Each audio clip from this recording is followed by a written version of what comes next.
Buenas tardes, estimados estudiantes. Reciban un cordial saludo de parte de la Universidad Técnica del Norte y Educación en Línea. Mi nombre es Melissa Esparza, yo soy su docente tutor de la asignatura de Psicología y el día de hoy vamos a abordar la unidad 2 que tiene como tema concepto de psicología. Las indicaciones generales, por favor, vamos a silenciar el micrófono para no tener algún tipo de interferencia.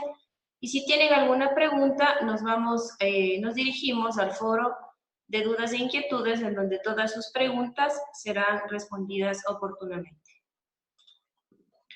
Los objetivos de la clase de hoy son analizar la psicología conceptualmente a partir de sus diferentes definiciones, describir el objeto de estudio de la psicología según las diferentes teorías que han marcado su evolución, identificar los campos de acción de la psicología y sus posibles aplicaciones, y conocer la relación que existe entre la psicología y otros campos del saber afines al área.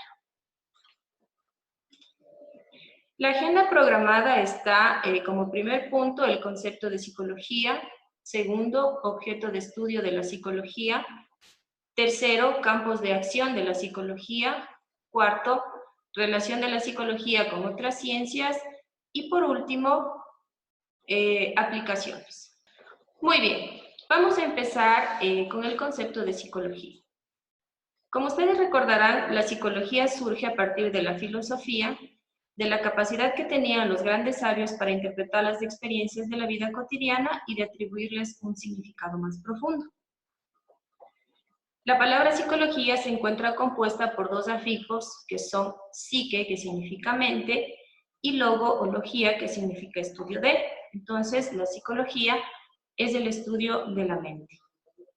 Tenemos nosotros diferentes definiciones, como es una de la Real Academia Española, que nos dice que es una ciencia o es el estudio de la mente y de la conducta en personas o animales.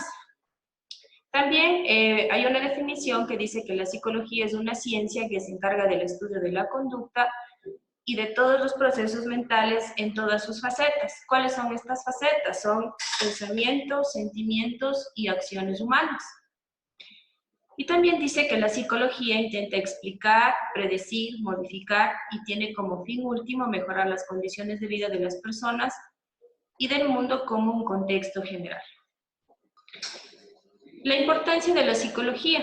La psicología es muy importante para comprendernos a nosotros mismos y a los demás. Es muy difícil llegar a tener un autoconocimiento. Cuando hablamos de autoconocimiento nos referimos a que sabemos cuáles son nuestras virtudes, nuestros defectos, cuáles son las cosas que nos gustan, cuáles son las cosas que no nos gustan, lo que amamos, lo que odiamos. Cuando nosotros tenemos que responder a una pregunta muy importante, que es cuáles son sus cualidades, muchas veces no sabemos qué responder. Pero si nos preguntan cuáles son los defectos, ahí sí enlistamos muchos defectos. Esto es porque no tenemos un autoconocimiento de nuestras virtudes o de nuestras cualidades y simplemente nos rechazamos y lo primero que mencionamos son nuestros defectos. Y de los demás, nosotros también cuando vemos a una persona simplemente juzgamos, pero ¿por qué juzgamos? Juzgamos por el hecho de cómo habla, cómo se viste, pero no entendemos el por qué lo hace. Entonces, por eso es importante la psicología. Todos estos hechos están relacionados a cualquier aspecto de la vida cotidiana. Todo el diario vivir está relacionado a esta psicología. Y no solo al tratamiento de aspectos que se consideren fuera de lo normal. Nosotros cuando tenemos alguna necesidad emocional o cuando presentamos algún problema, debemos acudir al psicólogo. Al psicólogo no van solamente las personas que tienen algún problema o, como decimos generalmente, los locos. Al psicólogo deberíamos ir todas las personas cuando nos sentimos mal para entender el por qué estamos así y cómo nosotros podemos retomar nuestra vida con normalidad.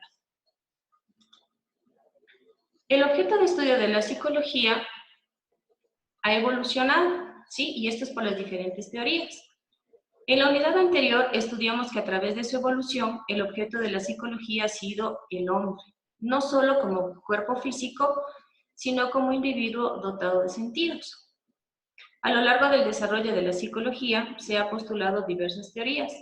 Cada una, desde una perspectiva, ha conceptualizado el objeto de estudio de la psicología, pero siempre enfocados en una discusión filosófica, en la que se preguntan si de verdad ya los seres humanos nacen con los 5 sentidos o nacen ya dotados de conocimiento, o si realmente nacen como una tabula rasa o una hoja en blanco. Existen diferentes perspectivas basadas en teorías para conceptualizar el objeto de estudio de la psicología, y dentro de ello tenemos la teoría del dualismo cartesiano. Esta teoría tiene cimiento en el pensamiento de René Descartes, quien presenta de manera sistematizada a la relación entre el cuerpo y la mente. Para Descartes, la psicología tenía como materia de estudio en lo fundamental el alma o la mente, una entidad unificada. Es decir, que la mente puede actuar independientemente del cerebro y el alma posee existencia independientemente del cuerpo. También tenemos otra teoría muy importante que es la conductista o el conductismo. El padre, el representante o el exponente de esto es John Watson. Esta corriente considera que no existe una línea divisoria entre el ser humano y el animal. Ellos presentan esta teoría porque cuando realizaron sus experimentos, los realizaron tanto con animales como con personas, y llegaron a la conclusión de que los animales y las personas son entrenables, y cuando nos entrenan debemos presentar o debemos proyectar una conducta a la que ellos nos entrenaron. Entonces, por eso el conductismo dice que nosotros no somos diferentes a los animales. Y aquí es el control de la conducta observable. O sea, nosotros recibimos un estímulo, ese estímulo se va reforzando y al final nosotros vamos a presentar una conducta. Esa es la conducta observable. También está la teoría mentalista. La teoría mentalista tiene como fundador a Wilhelm Wundt, quien fue el fundador del primer laboratorio de psicología. El objeto de estudio en esta ciencia es la experiencia inmediata, los procesos conscientes, los cuales están determinados por las acciones recíprocas. Cuando hablamos de procesos conscientes, quiere decir que todo aquello que la persona está expuesta, en ese momento la persona está consciente, está en su realidad. Y aquí se utilizó el método introspectivo. Recordemos que el método introspectivo era un autoanálisis. Cuando hablamos de introspección dentro de esta teoría, es que los precursores preguntaban a las personas cómo les había parecido la experiencia, ¿sí? Entonces, al ser un método introspectivo, era un método muy subjetivo, es decir, no podríamos llegar a comprobar lo que la persona nos está diciendo. Y luego tenemos la teoría cognitivista. En la teoría cognitivista, o debemos hacer referencia a que el cognitivismo es igual a conocimiento. Entonces, el cognitivismo ya es como una persona aprende y cómo va adquiriendo conocimientos. Sus principales exponentes fueron Neisser, Bradben, Panteley y Brunner, pero también existieron otros. Ellos consideran que el objeto de estudio de la psicología es la cognición, es decir, el conocimiento, que está basado en los procesos mentales básicos y profundos involucrados. ¿Cuáles son estos procesos mentales básicos y profundos? Son la atención, la memoria, la sensación y la percepción. Es decir, con aquellos procesos mentales con los que nosotros ya nacemos, son innatos. Aquí se aceptó o se aplicó el método científico y rechazó al método introspectivo. También es importante señalar los campos de acción de la psicología. Estos campos son determinados por un enfoque teórico, metodológico y epistémico y abarca una serie de campos de aplicación. Aquí vamos a revisar específicamente los 4, ya que se relacionan con su carrera. La psicología clínica. Un psicólogo clínico se especializa en psicología clínica. Su objetivo es preservar la salud mental y promover el desarrollo integral humano. Es decir, que el psicólogo clínico diagnostica y rehabilita al paciente mediante la terapia. Solamente utiliza la terapia. Hay muchas terapias que el psicólogo clínico utiliza. Además, el psicólogo clínico puede estar inmerso en una institución laboral, en un hospital o en una institución educativa, o lo que encontramos también, los psicólogos clínicos son independientes.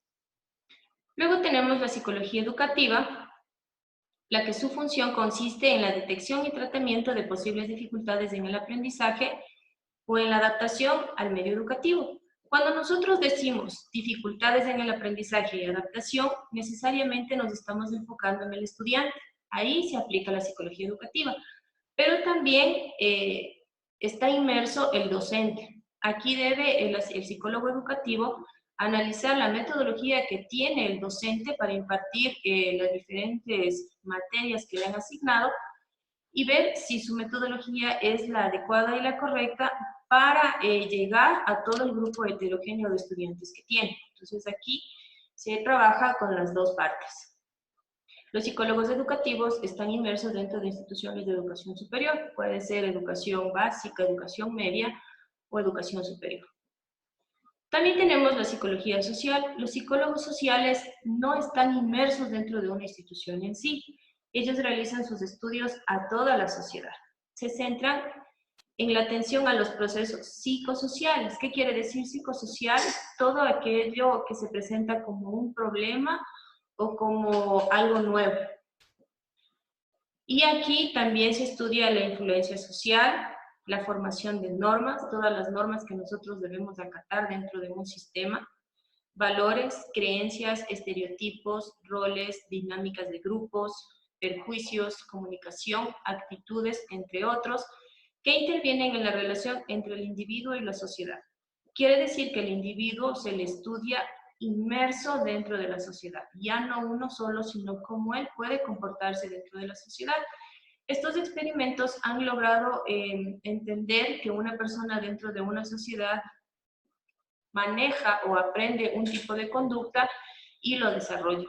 Existen diferentes videos, yo les aconsejo que revisen el video de la cárcel de Stanford.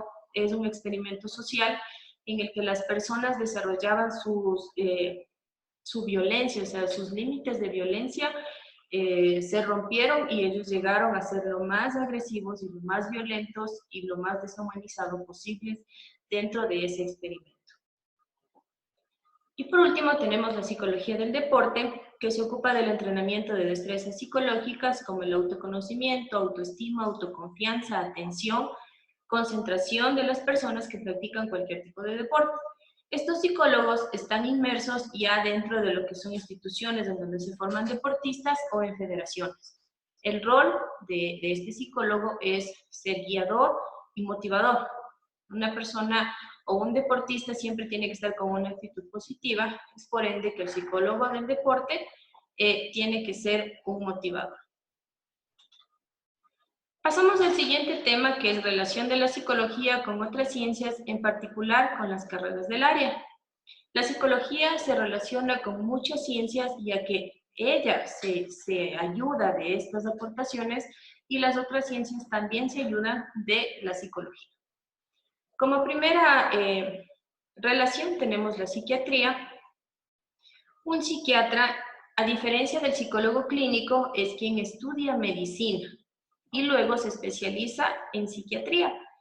Él ya resuelve problemas mentales crónicos bastante complicados, tal vez los que ya no tienen cura o solución. Y solamente el psiquiatra es quien se encarga de enviar fármacos para el tratamiento de este tipo de problemas. Mientras que el psicólogo clínico no, recuerden que solamente era la rehabilitación.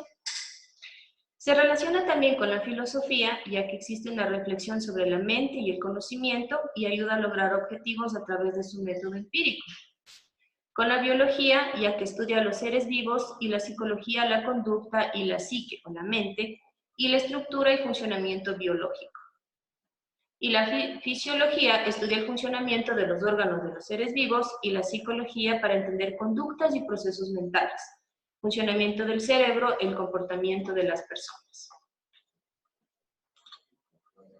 Con la antropología, porque las dos ciencias tienen un objeto de estudio, las manifestaciones de la conducta y su interacción con el mundo. abordan el desarrollo de la personalidad. La sociología es el estudio de grupos, estructuración y funcionamiento de las sociedades humanas y fenómenos colectivos. Y por último, la estadística, que involucra la definición de variables, levantamiento de datos, análisis, intervención, evaluación e interpretación. Se ayuda de la estadística para emplear procedimientos psicométricos y sustentar científicamente las investigaciones. Aquí podríamos analizar que la estadística es muy importante cuando la psicología aplica test. Existen test de todos los tipos para entender absolutamente todo lo que una persona desarrolla, y entonces ahí entra la estadística. Y por último tenemos las aplicaciones. La psicología se aplica con el objeto de auxiliar y reforzar, con sus métodos y sus técnicas, el campo de saber de otras áreas del conocimiento. Dos ejemplos bastante comunes de estos usos son la publicidad y el mercadeo. La publicidad y el mercadeo intenta convencer al público objetivo de que el producto ofrecido es el adecuado para satisfacer una determinada circunstancia personal. Aquí lo que se encarga este tipo de publicidad y mercadeo es que las personas solamente al ver el producto o al ver cómo está organizado, en este caso el supermercado, las personas se sientan motivados a comprar el producto aún sin sentir la necesidad de tenerlo, ¿ya? ¿Qué quiero decir con esto? Que las personas compran por el simple hecho de que subjetivamente son manipulados por la publicidad y el mercadeo y no porque realmente lo necesiten. Y el diseño gráfico, lo fundamental en el diseño gráfico es la comunicación visual basada en el texto, fotografías, imágenes, etc. Hace uso de la psicología para lograr la interpretación necesaria con los pensamientos, con los sentimientos y con las conductas del público receptor. Es decir, que aquí este tipo de diseño hace que las personas en su subconsciente sean manipuladas y llegue una comunicación visual y nosotros ya tengamos en nuestro subconsciente que necesitamos adquirir ese producto, ¿ya? Y cuando nos encontramos frente al producto, no lo pensamos ni 2 ni 3 veces, simplemente lo cogemos y lo compramos. Es decir, que si esta psicología funciona de una manera adecuada, existe un alto rendimiento en las empresas que ofertan estos servicios o estos productos sin ver que las personas realmente lo necesiten o no. Lineamientos generales. No se olviden, por favor, que tenemos los foros, la cartelera en línea para los comunicados oficiales, el foro de dudas e inquietudes, en donde ustedes pueden presentar cualquier tipo de pregunta o inquietud para tener un trabajo colaborativo, y la cafetería virtual, en donde es un área social que permitirá conocernos un poco más. Muchas gracias.